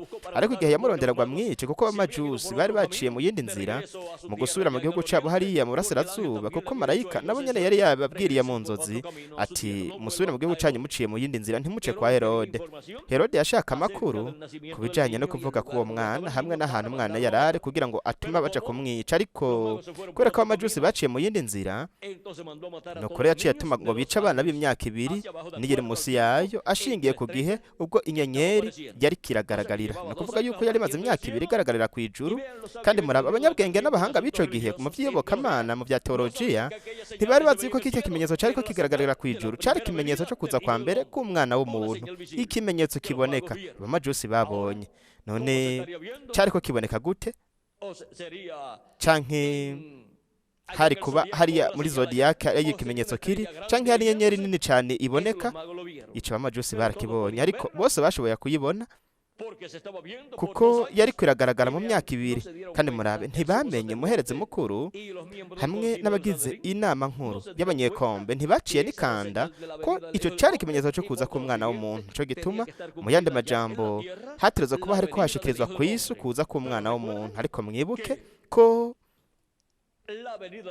ukuza k'umwami mu gushikirizwa ku isi, nuko aterezwa kugaragara nk'umwana, akabanza kuvuka, aterezwa guca mu ntambuko y'ubwana, hanyuma agaca mu ntambuko y'ubuyabaga, hanyuma akagera mu ntambuko ahakura hazotangura ubukozi bwiwe.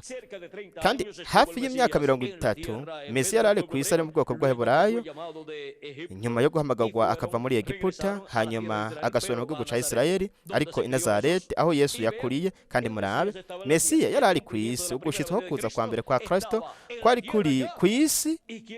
Kandi ninde yarazi ko hari kwashikirizwa kuza kwa Mesiya?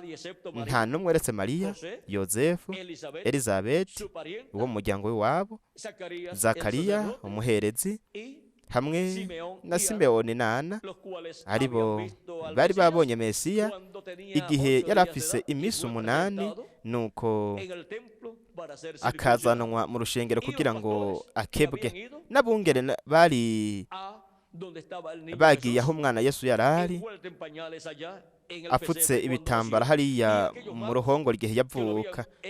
N'ababa majusi bari bamusanze ari mu nzu kuko yari afise imyaka 2 y'amavuka, kuko inyenyeri yari imaze imyaka 2 iri kiragaragara.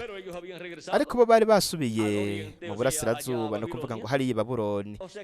No kuvuga yuko abantu bake cyane aribo bamenye yuko kuza kwa mbere kwa Kristo kwari ko gushikirizwa mu bwoko bw'Heburayo, kandi yarari mu bwoko bw'Heburayo yakuriye ngaho akorana n'abandi bana arakura abo umubaji w'i Nazareti. Ariko nta n'umwe yiyumvira kiretse abantu 2 canke 3 ko uwo musore w'umubaji yari Mesiya. Nta n'umwe yiyumvira ko uwo musore w'umubaji hari marayika w'uhoraho, marayika w'isezerano, jambo yigize umubiri, abaye mu bwoko bw'Heburayo nk'umuntu wo mu bwoko bw'Heburayo. Kuko kuza kwa Mesiya buri gihe byarapfugishijwe, byarahanuwe ko azoba ari umuntu umuvugishwa. Igihe ubwoko bw'Heburayo bwari burindiriye kuza kwa Mesiya, nuko ico bari barindiriye kwari ukuza ko muvugishwa, kandi n'ubu baracarindiriye ukuza ko muvugishwa. Ahazoba hariko hashikirizwa kuza kwa Mesiya. Mesiya ico bisobanura ni umusigwa. Barindiriye umuvugishwa, umuntu asizwe mpemu w'Imana mu gushitswa ko kuza kwa Mesiya, ukuza k'umwami wa Isirayeli. Ico ni Abaheburayo barindiriye. Ico gituma ubu muri na myaka yose bamye bagira amatangazo, bashinga n'ivyapa no mu binyamakuru vyabo, naho nyene bandika ati turiteguye, twitegurira kuza kwa Mesiya. Ndetse no mu bitambara bagiye baramanika mu bibanza bitandukanye vyo ku butaka bwa Isirayeli vyanditse ko biti urahawe ikaze Mesiya. Kubera iki? Kuko barindiriye Mesiya, kandi bo ico barindiriye ni umuntu umuvugishwa uzoba arimwe marayika w'isezerano, marayika w'uhoraho agaragariye muri we mu mwuzuro wose. Ariko bo baramutakaje igihe yarari muri bo yitwa Yesu. Rero murabe ingene vyashikijwe mu buryo buciye bugufi. Ico kintu gikomeye cyane cyo kuza kwa mbere kwa Kristo, Abaheburayo batakaza ico kintu. Ariko abana abatari bafise ayo madoktora akomeye cyane mu bya teologiya babonye ico kintu kiriko kirashitswa, barizera. Abantu bose bari barategekanirijwe ubugingo budashira. Rero dushobora kubona yuko iyo Imana isezeranye ikintu gikomeye cyane igishitsa mu buryo buciye bugufi. Hanyuma igihe yari afise hafi imyaka 30 yaratanguye ubukozi bwiwe. Yabatijwe na Yohana Umubatizi, yabaye umwigishwa wa mbere wa Yohana Umubatizi, kandi yabatijwe na Yohana Umubatizi, hanyuma atangura ubukozi bwiwe. Kandi kuva ico gihe kabandanya yatangaje kumenyesha ihanga ry'Abaheburayo ndetse no gushinga intahe yuko yari Mesiya, yuko ari we yari umusigwa. Nico gituma igihe yasoma muri Yesaya igice ca 61 muri Luka mutagatifu, niho dufise ico gisomwa mu gice ca 4. Haravuga ngo igice ca 4 murongo wa 14 muri Luka haravuga ngo maze Yesu asubira i Galilaya ari n'ubushobozi bwa mpwemu. Inkuru yiwe ikwira mu gihugu cose kihakikije. Yigishiriza mu masinagogi yabo, bose baramushima. Aje i Nazareti iyo yakuriye. Ku munsi w'isabato yinjira mu isinagogi nk'uko yamenyereye, ava hasi ngo asome. Bamuha igitabo c'uwavugishwa n'Imana Yesaya, arakizingurura abona ahantu handitswe ngo mpemu w'uhoraho ari kuri jewe. Ico catumye andobanuza amavuta kugira ngo mbwire aboro ubutumwa bwiza. Yantumye kumenyesha abarindwa ko barekuwe, n'impumyi ko zihumuka, no kubohora abanywagutse imitima, no kumenyesha abantu umwaka wo kwemererwamwo n'uhoraho. Azinga igitabo agisubiza umusanzu w'inzu, aricara. Abantu bose bari mu isinagogi bamuhanga amaso. atangura kubabwira ati ibyo byanditswe birashitse uyu munsi nk'uko amatwi yanyu yiyumviye. Aho hari kwashitswa icyanditswe cyo muri Yesaya igice cya 61 aricyo cyanditswe isezerano rya Mesiya. Hari kwashitswa rino sezerano rya Mesiya rishikirizwa muri Yesu mu gushitswa ko kuza kwa mbere kwa Kristo, ugushitswa ko kuza kwa mbere kwa marayika w'isezerano, marayika w'uhoraho yambaye umubiri mu muntu, agaragariye umubiri w'umuntu muri Yesu w'i Nazareti. Ubwo yari Mesiya ku bwoko bw'Eheburayo mu kuza kwiwe kwa mbere. Kandi igihe yavuga ibi bintu, mwitegereze, yahagarariye ngaha ahavuga ngo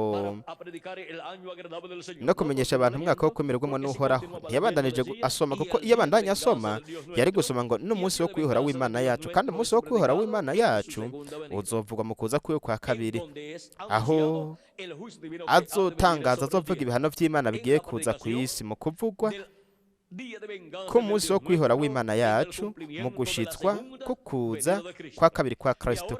Rero igihe yamenyekanisha yavuga ko iri sezerano rishikijwe kuza kwa Mesiya, ukuza k'umusigwa, abantu bari bari ngaho ntibashoboye kwizera kuko ari ukuri, kandi bari abantu bari bamubonye ariko arakura.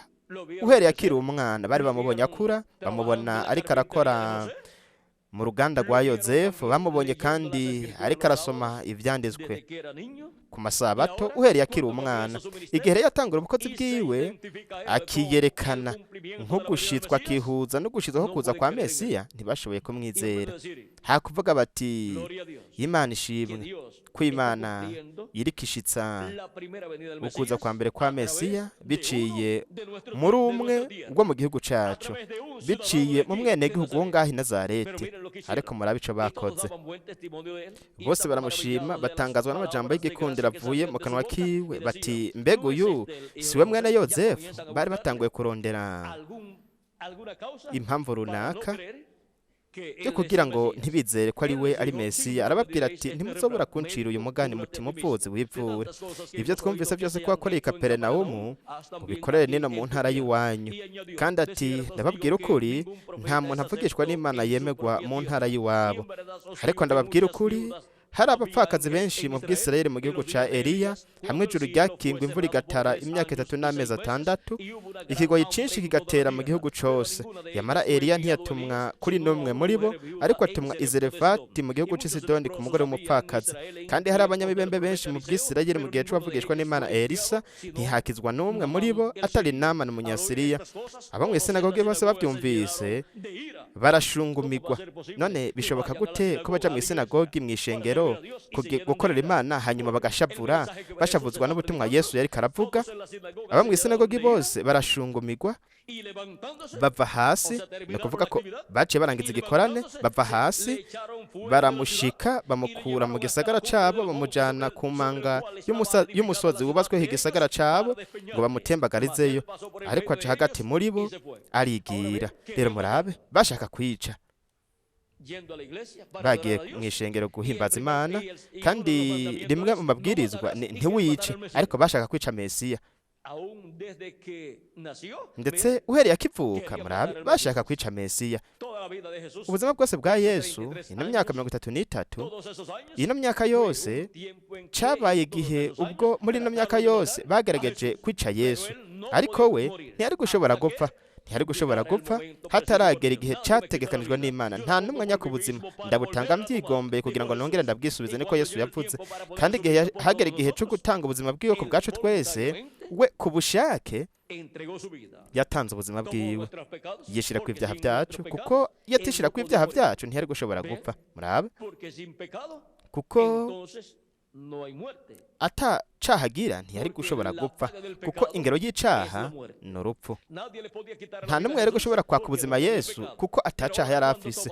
Ariko igihe yishira ku ibyaha byacu yihinduye ubupfa, nuko bashobora kumwaka ubuzima, bashobora kwica umubiri w'inyama, apfa ku musaraba Karuvali. Ariko yaravuze ngo ndabutanga mbyigombeye kugira ngo nongere ndabwisubize. Yarazuye umubiri wiwe inyuma y'iminsi 3 ku munsi ugira gatatu. Murabe uwo munsi ugira gatatu ni w'ingirakamaro cyane, kuko ku munsi ugira gatatu niho ubwoko bw'Aburayo bwahuye n'Imana ku musozi Sinayi, kandi ni ku munsi wa gatatu mu minsi 3 ya nyuma arico kimpombe c'indwi niho ishengero rya Yesu Kristo Israeli yo mwijuru niho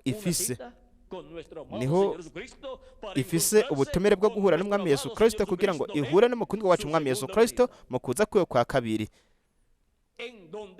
aho abapfuye bizera Kristo bazozuka bari mu mibiri ihoraho, natwe bakiri bazima tuzohindurwa, nuko tuzogira ishusho na kamere by'umukundwa wacu umwami Yesu Kristo, turi mu mubiri w'ubuyabagwa udapfa kandi utabora, uhawe ubwiza, kugira ngo tubane na Kristo ibihe bidashira, hanyuma tugazanye na Kristo imyaka 1000, hanyuma n'ibihe bidashira mu nganji yiwe y'ubwiza.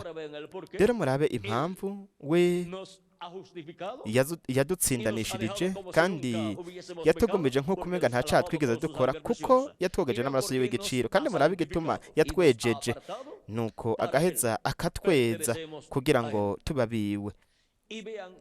Kandi murabe igituma yaduhaye mpwemu yera, kuko turabiwe, turamwegukira.